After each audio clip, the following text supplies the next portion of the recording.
Assalamualaikum warahmatullahi wabarakatuh. Sampurasun wargi dulur baraya sadayana tepang dangudi sareng simkuring Mang Ian dina acara anu maneh nyaeta dongeng Sunda. Dongeng zaman kiwari nyaritakeun lalakon kahirupan zaman bihari. Kumaha dararamang sadayana palawargi mugi aya dina ginanjar kawilujengan rahayu berkah salamet. Dina wangkid ieu simkuring si jam midangkeun hiji jejer carita anu judulna Nyimas Talagauning bagian anu kaopat neraskeun lalakon anu katunda nyaeta carita hiji putri jin Islam anu dihukum kuramana kusabab ngalakukeun hiji kasalahan. Anjeunna kedah jengkar ti karaton lungsur ke alam manusia sarta kedah babakti ke hiji manusia anu ngagaduhan sifat teuneng ludeng sarta hade-hate. Salami 2 tahun ya palawargi. Kumaha tah carita nu salajengna ulah ka mana-mana tetap di channel Kisah Tanah Sunda. Namung sata acana dilajeng ulah hilap kanu teu acan subscribe mangga subscribe supados kenging notifikasi kanggo carita nu salajengna. Oge ulah hilap di like, di komen supados urang teh janten diskusinya, janten dialog anu positif, sareng ulah hilap di share nya. Hatur nuhun sata acana. Mangga kepala wargi sadayana wilujeng ngadangukeun prung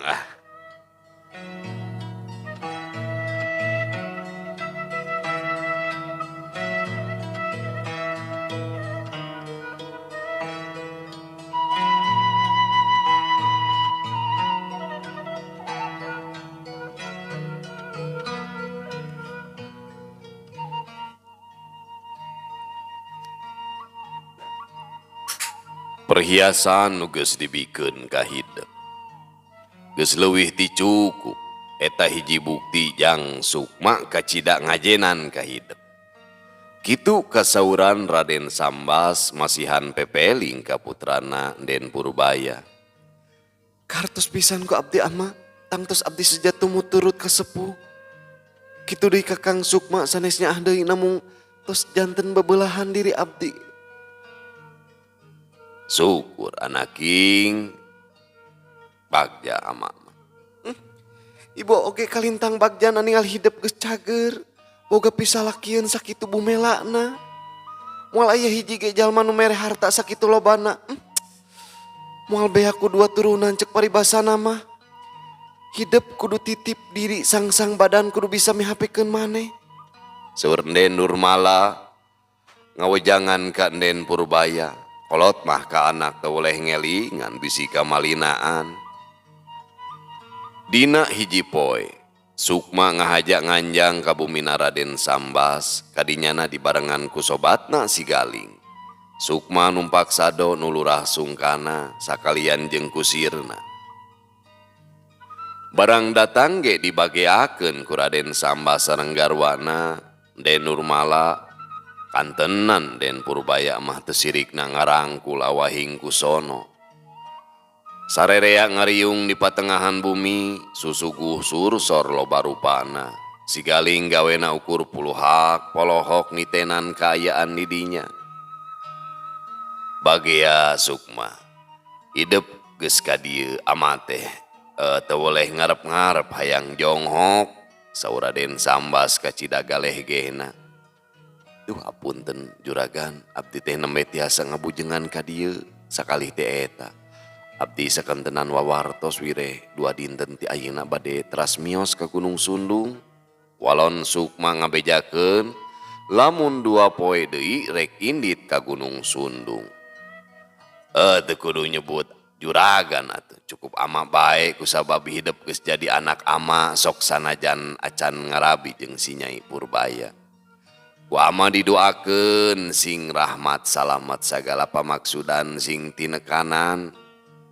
Atur nuhun pisan ama.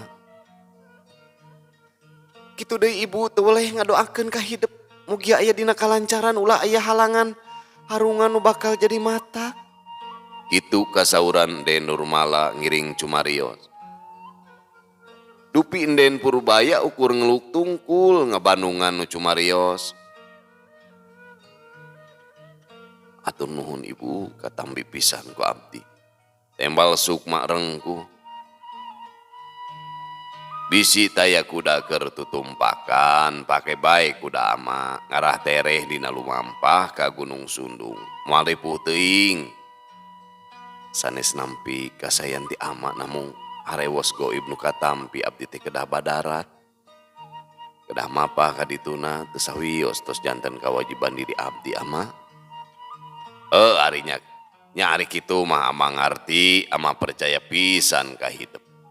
Tapi anger urang kudu waspada salawasna hati-hati sabab anu sanghareupan teh lain perkara enteng tapi kacida beratna. Unjuk sumangga ama diestokeun pisan ku abdi. Engke mah geus cacap nohonan pancen omat sepuh hidup kudu ka dieu nya jang. Urang badami ngeunaan hidup duaan. Tong diilikan bisi loba gogoda, tong dililakeun maksud ama teh tong bisi loba gogoda pada jenis gesapuk. Naon deui atuh nu ditungguan. Teu kudu mikiran babawaan, kabeh ditangkes ku ama, geus cukup. Geus cukup merek kasih nyai ge sakitu gede pangajina eta apanan. Kitu saur Raden Sambas hoyong enggal nikahkeun putrana. Kahartos ku abdi ama keun atos rengse mah abdi bade nyanak sepuh ka dieu. Syukur. Ama bungah pisan. Sok kadinya bari disambil tong era-era da lain disasaha. Sok kadinya jang dileut. Raden Sambas ngarereet ka si Galing. Sumuhun agan. Aduh atur nuhun. Temal si Galing semu kaweur. Satuluyna mah aluprek ngobrol ka selangku tuang leueut. Dina wanci kalangkang satangtung den Purbaya ngajak amengan ka alun-alun kademangan. Didinya tempat anu daraga ngarumpul. Teu aneh mun jadi pangjugjugan balarea teh. Ka alun-alun naik kareta kuda, Sukma sareng den Purbaya caralik di lebet kareta. Si Galing diukna dihareup marengan kusir. Teka catur di jalana kareta kuda geus anjog ka alun-alun. Kaayaan didinya kacida ramena. Nu dagang jeung nu meuli minuhan jajalaneun. Den Purbaya lungsur tina kareta kuda disarengan ku Sukma. Ari si Galing mah teu milu ka Sukma, diuk we maturan kusir. Duanana laleumpang salsena keranan. Panangan Den Purbaya muntang ka Sukma. Nu kabeneran papaliwat pating lalieu. Ngarasa reueus nu geulis jeung nu gandang babarengan. Ari Nyimas Talaga Wening salawasna marengan Sukma. Manehna ge leumpang gigireun Sukma. Mun seug jalma bisa ningali ka Nyimas Talaga Wening. Geus pasti bakal ngarasa helok. Ningali hiji lalaki digandeng ku dua wanoja anu sakitu gareulisna. Kaum lalaki geus pasti bakal loba nu manglebarkeun. Den Purbaya lebet ka toko anggoan. Teras bae milih nu sakirana cop kana manahna. Nyimas Talaga Wening oge pipilueun ningalian baju aduh da ngaranna ge awewe rek bangsa jin sarua bae nya kataji.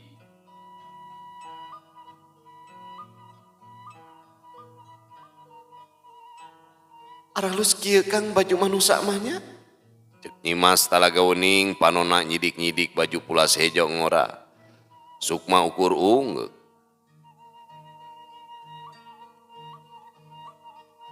Kangge meser acuk kanggo gentoskeun abdi nu milihna. Saur Den Purbaya teras bae milihan acuk kanggo pameget. Ari hayang baju kumaha carana Kang? Cek Nyimas Talaga Wening tumanya ka Sukma kusabab kataji ku baju pulas hejo.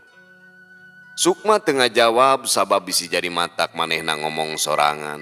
Sukma api-api mapaya ningalian baju, maju ka jero toko. Nyimas Talaga Wening surti terus bae nuturkeun Sukma. Sanggeus rada anggang pok bae Sukma nyarita. lamun hayang baju mah kudu dibeli ku duit Nyimas. Kek, nu kumaha duit teh Kang? Sukma ngodok pesakna nemongkeun duit ka Nyimas Talaga Uning. Panon Nyimas Talaga Uning imut na kerana ningali kana duit. Kulah yang baju nu tadi omat pangmelikeunnya Kang, tah eta duitna.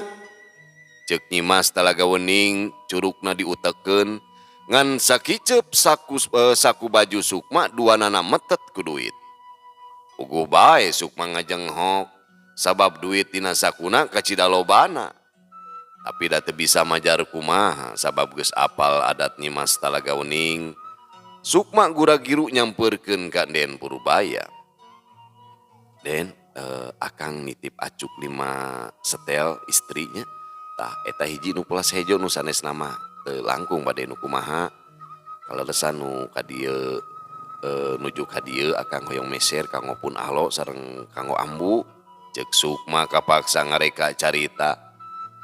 Unjuk semangat Kang, walor Den Purbaya. Ngan barang ningal kana pesak Sukma anjeunna ngajenghok margi ningal artos metet dina 2 saku raksukan Sukma. Kang? Den Purbaya tutunjuk kana pesak Sukma. Muhun akang teu aya wadah parinkeun bae kana kantong Den.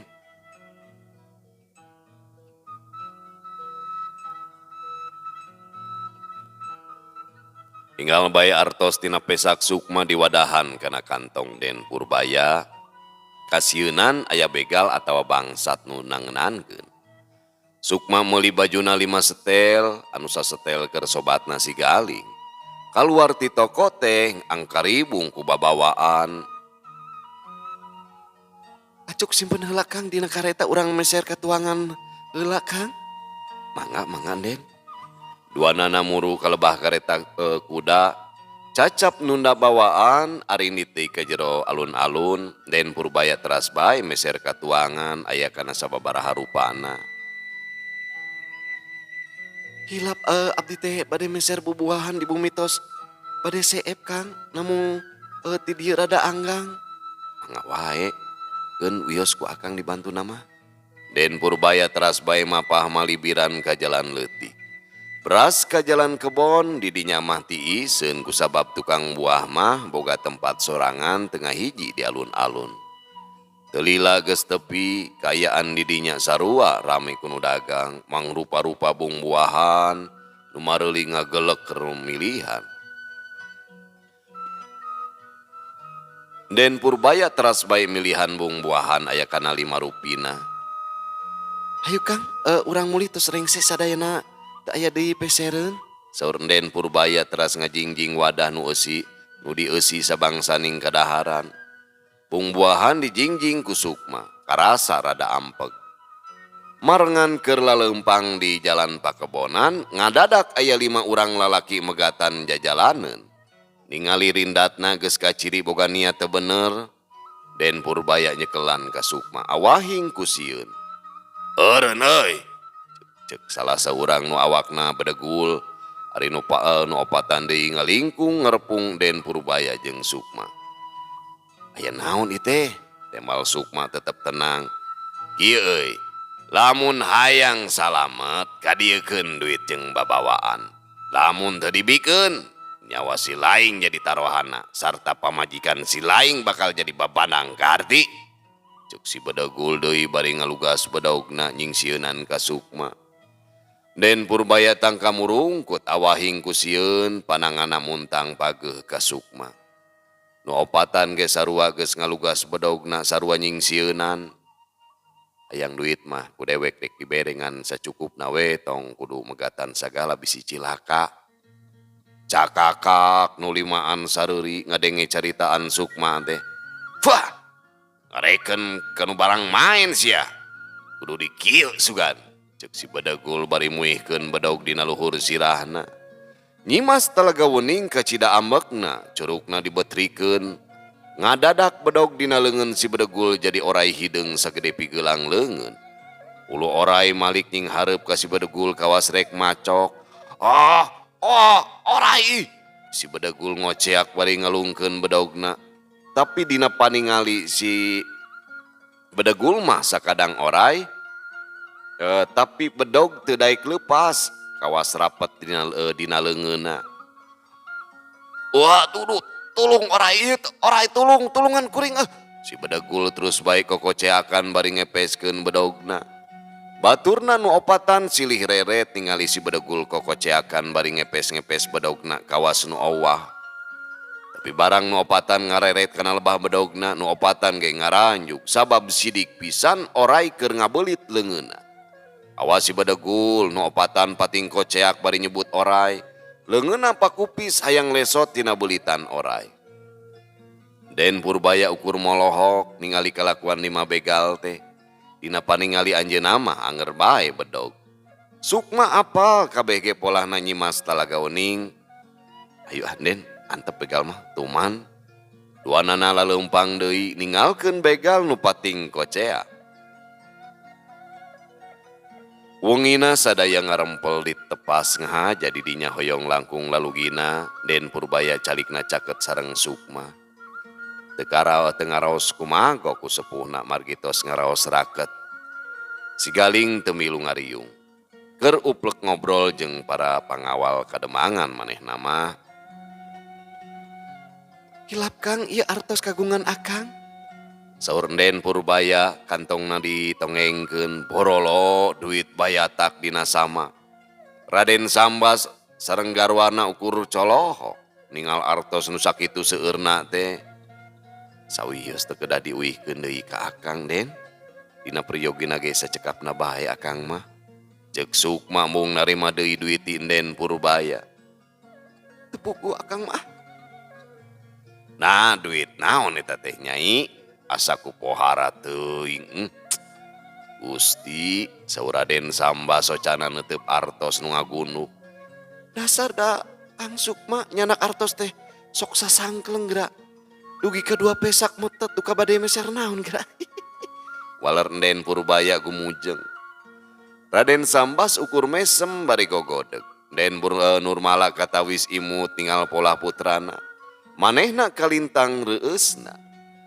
Artos teras bae dilebetkeun deui ku Den Purbaya kana kantongna.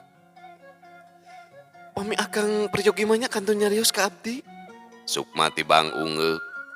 Raden Sambas sareng garwana Den Nurmala teras bae kalebet kumargi aya tatamu nu sumping ka dinya. Kang, pamit tiasa mah tong uih heula ka Cisaganya. Tos bae angkat di ka Gunung Sundungna. Abdi mah da sono kene atuh mun teras mah nara ditinggalkeun ku akang teh. Saur Den Purbaya nyaram ka Sukma sangkan ulah wara mulang ka lembur Cisaga. Muhun kapan enjing ge akang masih di dieu kene. Leume pageto pan akang ka Gunung Sundungna ge. Nya kitu. Hoyong amongan ka Talaga Putri kalintang endahna geura Kang. Tos lami teu amongan ka dinya. Mangga kantun angkat. Daya Kang da teu sawios atuh.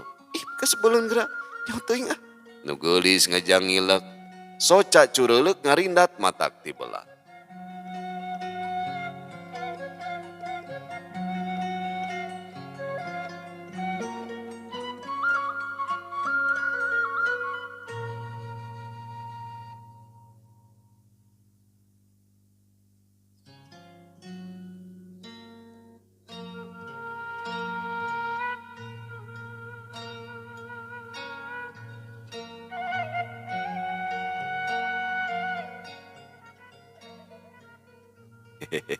Mun teu kenging banyo duh. Mata waas kurindatna. Den Purbaya ukur ngajebengan. Sukma ngagak-gak seuri banget ku kagugu ku polahan Den Purbaya. Nyimas Talaga Wening milu seuri nyaksian kalakuan duanana.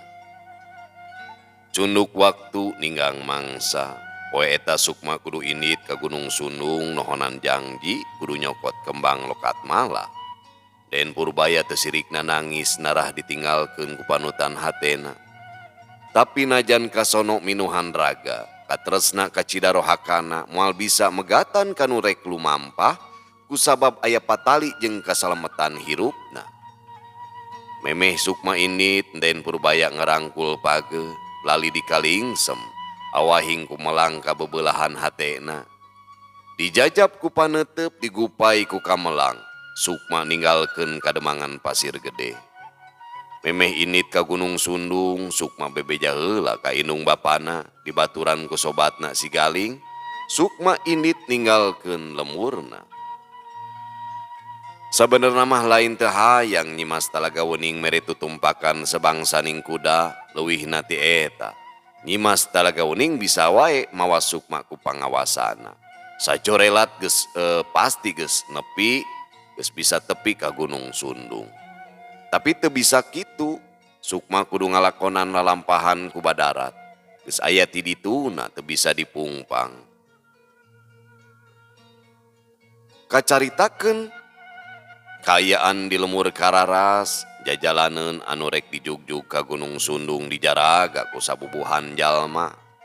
Taya lian titahan Aki Sanca jeung Raden Karta. Tiap aya jalma nu ngulampreng kalebah dinya teu woleh dipegatan. Sok inggis aya jalma nu rek nyokot kembang Lokatmala, sabab lamun Lokatmala beunang ku pihak musuh geus tangtu Raden Karta nu bakal jadi tumal Ratu Jin Iprit teh.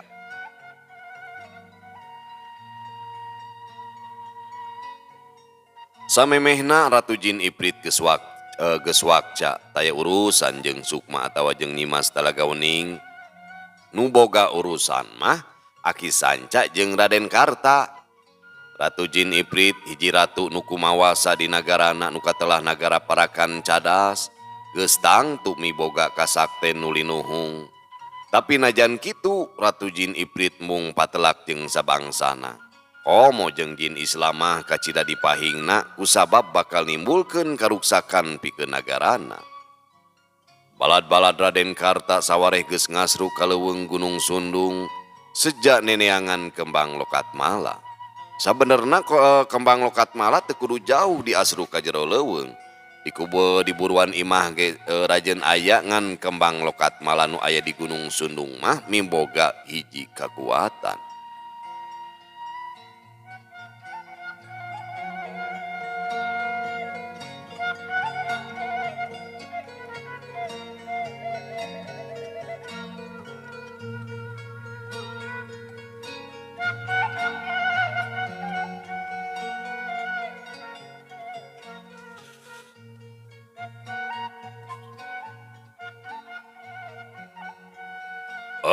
Aki teh keur narekahan sangkan kembang bisa kapanggih. Nu jadi hese teh Ratu Jin Aprit moal daek mantuan mere beja lebah mana ayana eta kembang. Geus ngomong ka Aki. Ratu Jin Aprit teh moal daek pipilueun lantaran jalma nu ngubaran Den Purbaya ge sarua boga puhitan sabangsa jin nu elmuna mapakan kana Ratu Jin Aprit. Nu mata Kaki ge ngarasa bingung ieu teh kudu kumaha carana. Tembal Aki Sanca, manehna ge sarua teu bisa mastikeun lebah mana ayana eta kembang Lokatmala. Aduh, berat kaya kieu mah Ki. Kuring bakal nambahan deui balad pikeun ngasru ka leuweung Gunung Sundung. Bisi pihak musuh miheulaan manten. Nyaan euy, si Purbaya geus nyieun ka ceuceub anu pohara ieu. Pokna Raden Karta nyalahkeun ka Den Purbaya. Oh, sok ayeuna mah geura tambahan deui wadia baladna. Sabab waktu beuki nyerelek bisi batur geus mimiti ngasruk. Saha nu nyaho manehna make jalan sejen. Urang bakal cilaka gede engke. Oh, kaharti Ki. Kuring siap permios nya. Raden Karta guragiru inditi ma Aki Sanca rek ngeprak baladna. Kacaritakeun Sukma nu keur lumampah dibarengan ku sobatna si Galing.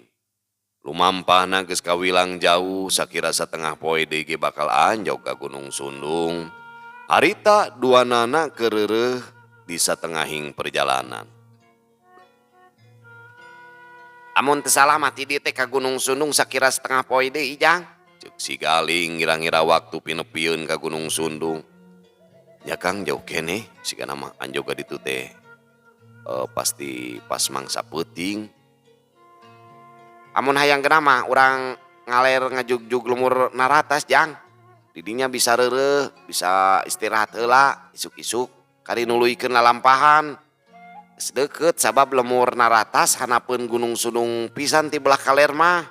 Lamun belah kidul mah lemur kararas tapi kumaha ujang we eta mah. Ceuk si Galing deui mere wewengan. Tah hari kitu mah kuring panuju Kang, temal Sukma teh loba deui pamikir. Teu lila duanana nuluykeun deui lalampahanana, teu kacaturkeun di jalanna. Wanci sareupna geus anjog ka lembur naratas. Sukma neangan warung nu aya di dinya sakalian rek milu ngarereb.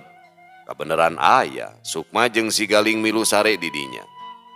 Kacaritakeun Nyi Mas Talaga Wening samangsa anjog ka tutugan Gunung Sundung terus bae indit ka nagara Parakan Cadas nepungan Ratu Jin Aprit. Samangsa tepung duanana silih bageakeun.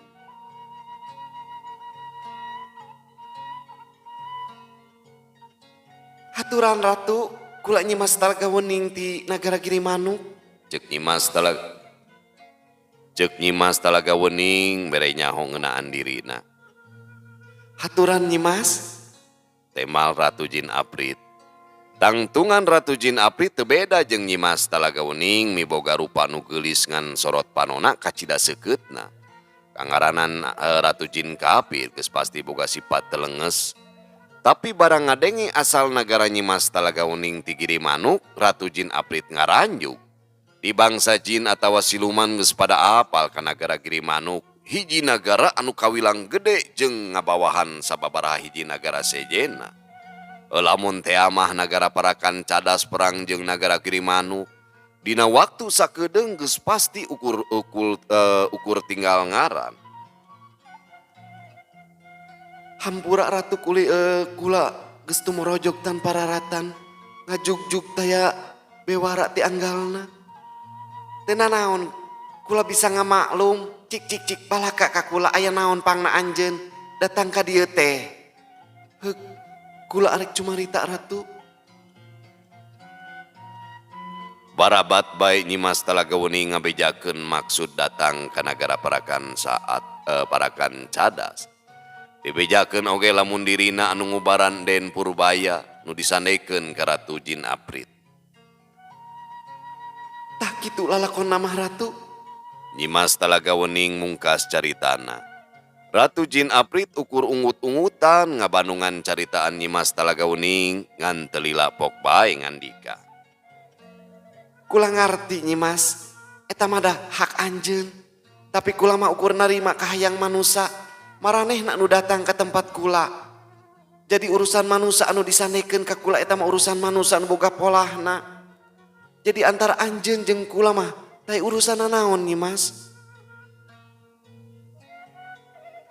Pokna Ratu Jin Aprit ngajentrekeun kaya anu sabenerna.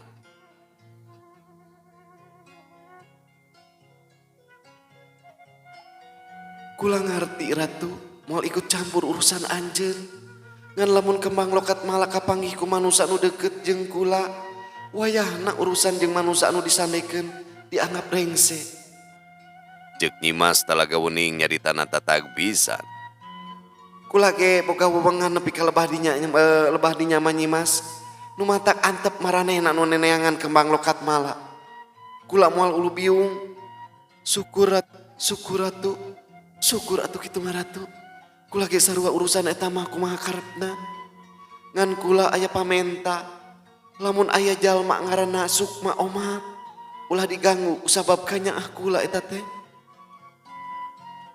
Nyi Mas Talaga Wening nitipkeun Sukma ka Ratu Jin Aprit sangkan ulah diganggu. Kula janji moal daek ngaganggu ka jalma nu ngaranna Sukma. Nyi Mas Talaga Wening jeung Ratu Jin Aprit terus bae aluprek ngobrol dina poe isukna. Sukma jeung si Galing geus arinit ka Gunung Sundung. Inditna mapai jalan pakebonan nu brasna ka sisi leuweung. Jalan nu kasorang kacida remetna pinuh ku kakayon pon kitu deui jalan netek matak senggah. Nepi ka wanci pecat sawed, Sukma jeung si Galing geus aya di tengah-tengah Gunung Sundung. Kayaan di dinya kacida hieum ku tatangkalan nu kekep. Kamana deui Jang? siga taya jalan ning. Yeuk si Galing bari nengetan kayaan didinya nu kekep ku tatangkalan.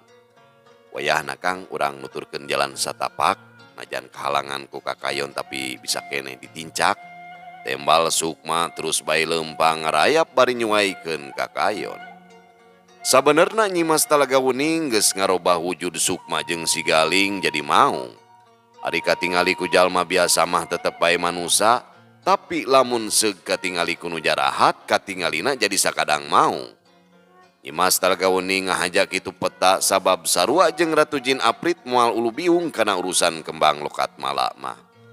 Tapi najan kitu Nyimas Talaga Wuning geus nibankeun elmu pangangse ka Sukma, di mana geus deukeut kana kembang lokat mala Sukma bisa nganyahokeun. Sukma jeung si Galing terus bae lumampah sok sanajan bari hese beleke. Baju duanana geus baraseuh ku cai remis, sukuna barared balas ti kararait kana cucu. Gorobas, gorobas, tibeh tongoh kadenge sorang pating gorobas. Sukma jeung si Galing silih pelong. Eta sora naon Jang? Cik si Galing temong beungeutna pias. Sukma ngantelkeun curugna kana biwir sangkan ulah geruk. Gorobas, gorobas. Mingkin deukeut, gebeg. Sukma ngaranjug. Kusabab katingali aya sabubuhan jalma kadinya bedogna pating oleh greng. Sing horeng eta baladna Raden Karta nu keur ngasruk neangan kembang lokat mala. Ari baladna Raden Karta barang serog kadinya teu sirikna calawak. Panona barun celik kusabab ningali aya dua sakadang maung keur ngadagog. Euleuh pamirsa sadaya, waktosna barantos teu nyekapan deui. Cag lalakon Nyimas Talaga Wuning bagian anu kaopat urang dugikeun ka dieu wae. Urang tunda dihanjuang siang urang teuneun di handeulem sieum paranti nyokot tinggalkeun mangsa datang kasampeut deui. Insyaallah urang teraskeun dina video anu salajengna. Wassalamualaikum warahmatullahi wabarakatuh.